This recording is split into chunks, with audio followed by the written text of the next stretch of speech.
Today, we are going to officially end our study of World War II by talking about some of the ways World War II impacted Germany and Japan. If we look at our objective up at the top, it states, I can summarize the impact of World War II on the world, including the changes in national boundaries and governments.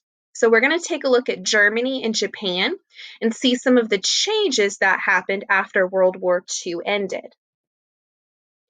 In our picture here, we're looking at Germany. And if you see these four different colors, we're looking at four different zones. The Allies took Germany and they divided it up into four zones. And each of these zones was taken over by a country from the Allies. So this orange color down here, this zone was from the United States. This was theirs. The blue zone was France. The green zone was owned by Great Britain. And this red zone was owned by the Soviet Union.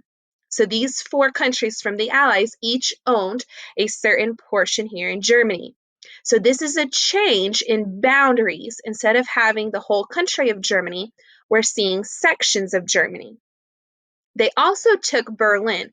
Berlin had been the capital of Germany, and they took Berlin and they divided that up by all four of the powers. So if you look in Berlin here, you see four different colors, and each of the Allied countries had one of the areas of the capital. So this orange portion would be the United States portion.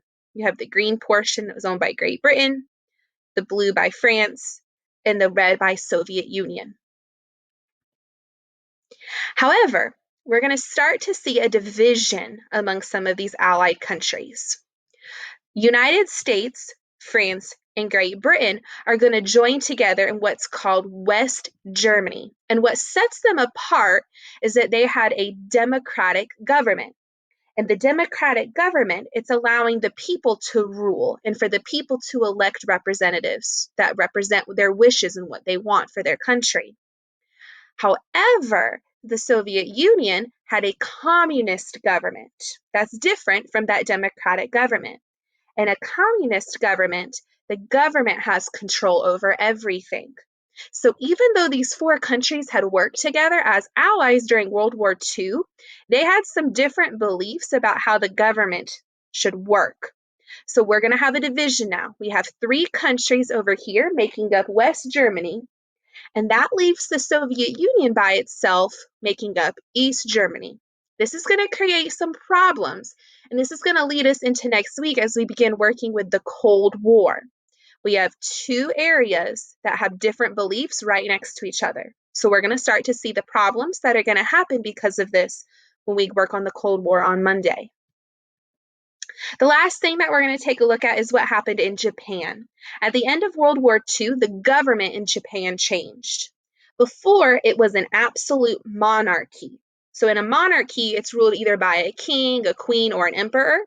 If you remember, in Japan, they had an emperor who had been in charge. And since it was an absolute monarchy, that means the emperor had all of the power.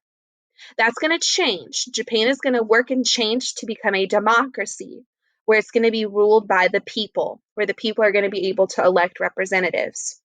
Now, you can imagine this change isn't going to happen overnight. It's going to take some time for Japan to change their government from the absolute monarchy to the democracy. To finish your work today in social studies, you have 3 questions to answer.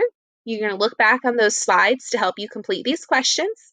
Each question should be answered in at least one complete sentence.